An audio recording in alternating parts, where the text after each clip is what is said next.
I did a tweet storm called "How to Get Rich Without Getting Lucky," and it got pretty popular on Twitter. And it's really about wealth creation. I just used a clickbaity title, and it's trying to basically lay out timeless principles of wealth creation. That if you absorb them, you become the kind of person who can create wealth, create business, make money. And my theory behind that is like there are three things everybody wants. There's actually more than three, but let's just start with three. The three basics.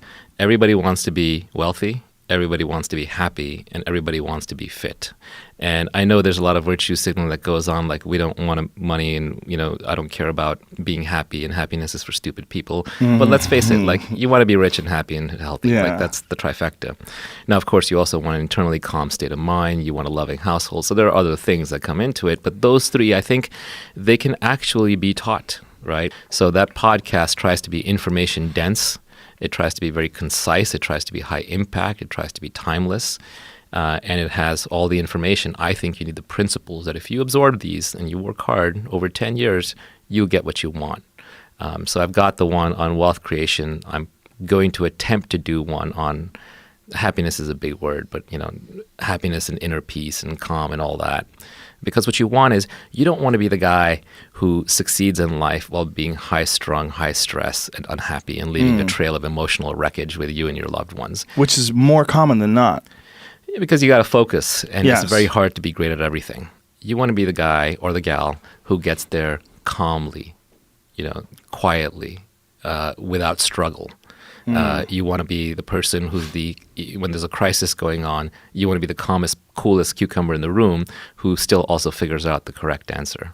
Humans have a need to be highly consistent with their past pronouncements. So the way I started my first tech company was I was working inside a larger organization, and I told everybody that I was going to go start a company. I was like, I hate this place. I'm going to do my own thing. I'm going to be a successful entrepreneur. 6 months pass, 9 months pass. Then people start getting, you're still here? I thought you were going to go start a company. Were you lying? Right? That was the implication. So we kind of know this, right? Social contracts are very powerful. Like if you want to give up drinking, right, and you're not serious about it, you'll say, I'm going to cut back. I'm going to have only one drink a night. I'm going to only drink on weekends. You tell yourself. But if you're serious, you'll announce it on Facebook. You'll tell all your friends. You'll tell your wife. You'll say, I'm done drinking. I'm throwing everything out of the house. You'll never see me drink again. When you say that, you know you're serious. So I think a lot of these are choices that we make, and happiness is just one of those choices.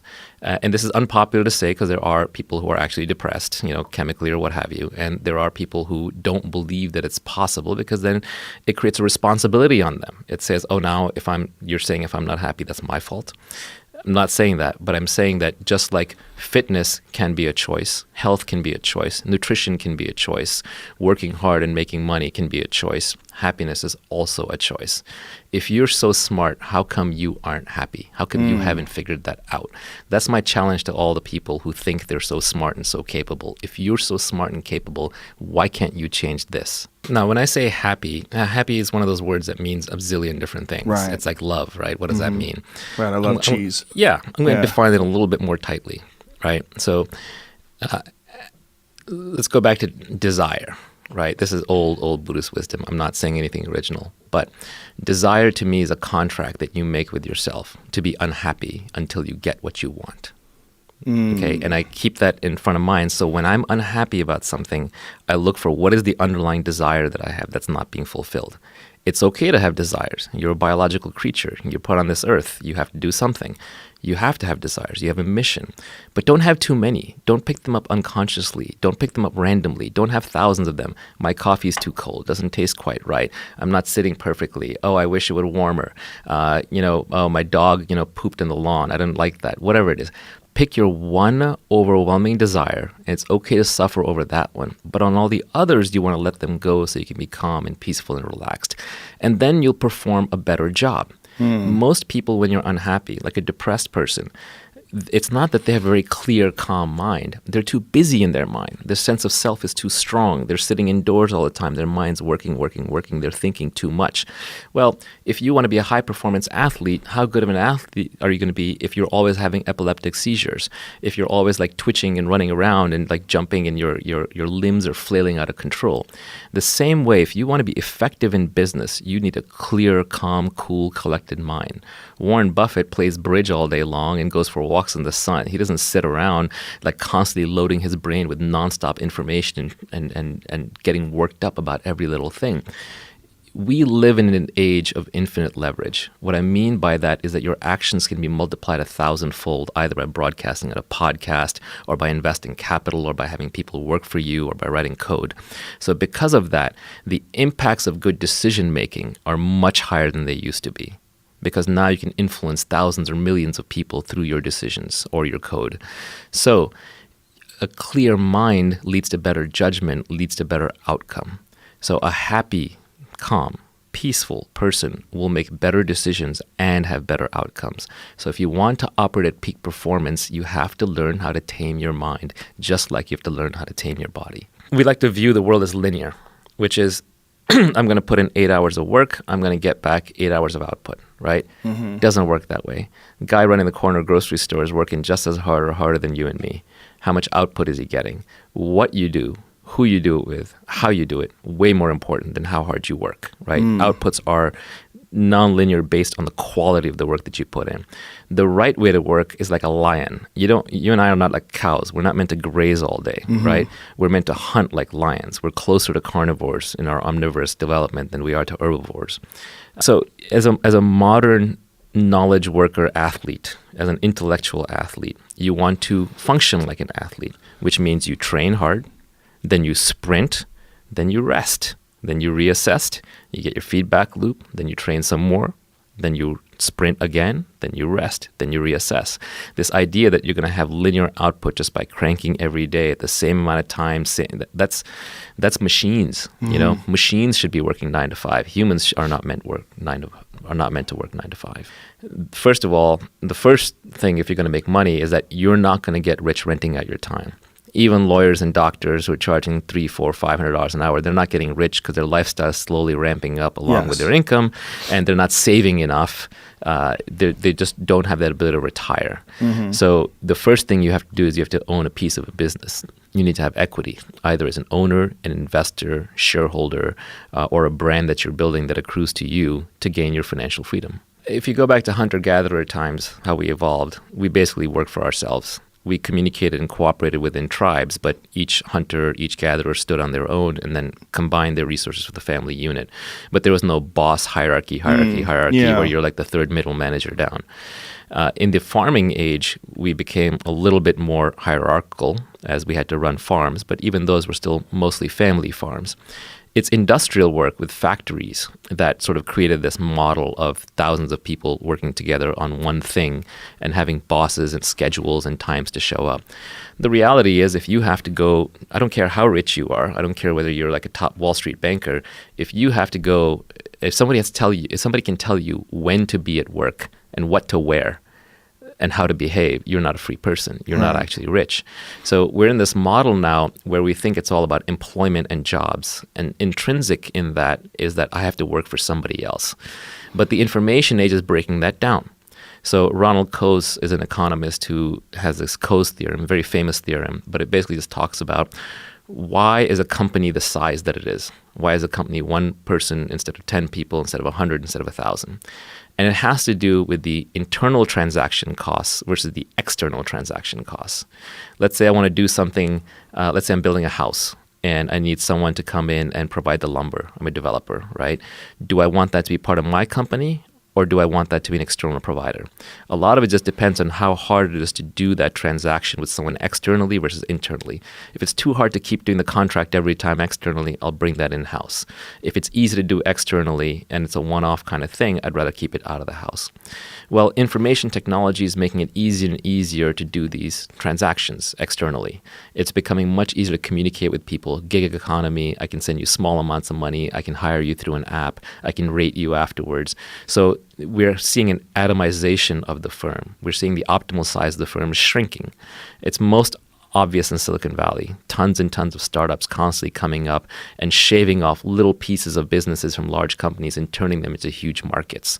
So what looked like the small little vacation rental market on Craigslist is now suddenly blown up into Airbnb. This is one example. What I think we're going to see is, whether it's 10, 20, 50, 100 years from now, high quality work will be available. We're not talking about now driving an Uber. We're talking about super high quality work will be available in a gig fashion, where you'll wake up in the morning, your phone will buzz, and you'll have 5 different jobs from people who have worked with you in the past or have been referred to you. It's kind of like how Hollywood already works a little bit with how they organize for a project.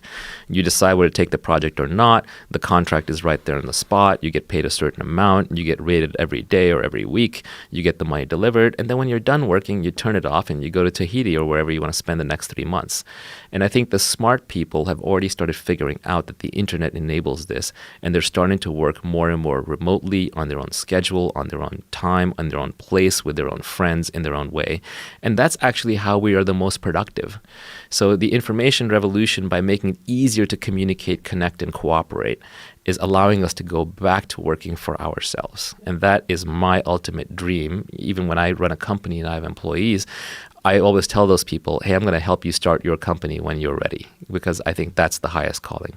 Maybe not everybody will get there, but it would be fine if we were even working at a 10-person company or a 20-person company is way better than working in a 1,000-person company or 10,000-person company. So this idea that we're all factory-like cogs in a machine who are specialized and have to do things by rote memorization or instruction is going to go away, and we're going to go back to being small groups of creative bands of individuals setting out to do missions. And when those missions are done, we collect our money, we get rated, and then we rest and reassess until we're ready for the next sprint. The smaller the company, the happier you're going to be, the more human your relations are, the less you have rules to operate under, the more flexible, the more creative, the more you be treated like a human just because you're able to do multiple things. Automation has been happening since the dawn of time. Man, when electricity came along, that put a lot of people out of work. Did it? Right? A lot of people carrying buckets of water and, lighting lamps and all those kinds of things. And this was the concern with factories as well, Yeah, right? Everything. Literally every single thing that comes Even along. the printing press. Absolutely. Right? And Sure. what it does is it frees people up for new creative work. So the question is not, is automation going to eliminate jobs? There is no finite number of jobs. We're not like sitting right. around dividing up the same jobs that were around since the Stone Age. So obviously new jobs are being created, and they're usually better jobs, more creative jobs. So the question is, how quickly is this transition going to happen? And what kinds of jobs will be eliminated, and what kinds of jobs will be created? It's impossible looking forward to predict what kinds of jobs will be created. If I told you 10 years ago that podcaster was going to be a job, or that playing video games is going to be a job, or commentating on video games is going to be a job, you would have laughed me out of the room. Those are nonsense jobs, but yet here we are. So society will always create new jobs. Civilization creates new jobs, but it's impossible to predict what those jobs are. So the question is, how quickly is that transition happening? Well, the reality is, even though everybody keeps talking about this automation apocalypse, we're at a record low unemployment. Explain that. Where's the transition? I don't see it in the numbers. I don't see it actually happening. So the question is, how quickly can you retrain people? So it's an education problem. The problem with UBI, there's a couple of problems with UBI. One is you're creating a slippery slide transfer straight into socialism, right? The moment people can start voting themselves money combined with a democracy, then it's just a matter of time before the bottom 51 votes themselves everything in the top 49. Yes. And and by the way, slippery slope fallacy is not a fallacy. I know people like saying that, but they haven't thought it through.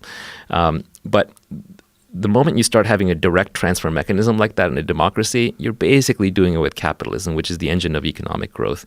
You're also forcing the entrepreneurs out or telling them not to come here.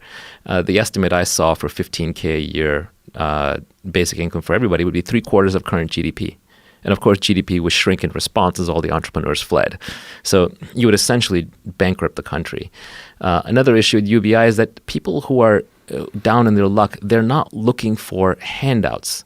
It's not just about money. It's also about status. It's about meaning. And the moment I start giving money to you and put you on the dole, I've lowered your status. I've made you a second-class citizen. So I have to give you meaning. And meaning comes through education and capability. You have to teach a man to fish, not to basically throw your rotting leftover carcasses at him and say, here, eat the scraps. So it doesn't solve the meaning problem. And lastly, it's nonsense to hand $15K out to everybody. You want to means test people. There's no reason to give it to you and me. So you end end up back towards the welfare system where you do have to figure out who needs it and who doesn't. So I think the better route is that we actually establish a set of basic subsistence services that you have to have, and we provide those in abundance through technology-based automation. So get basic housing, get basic food, get basic transportation, get high-speed internet access, get a phone in your pocket. Those are the kinds of things you want to give people.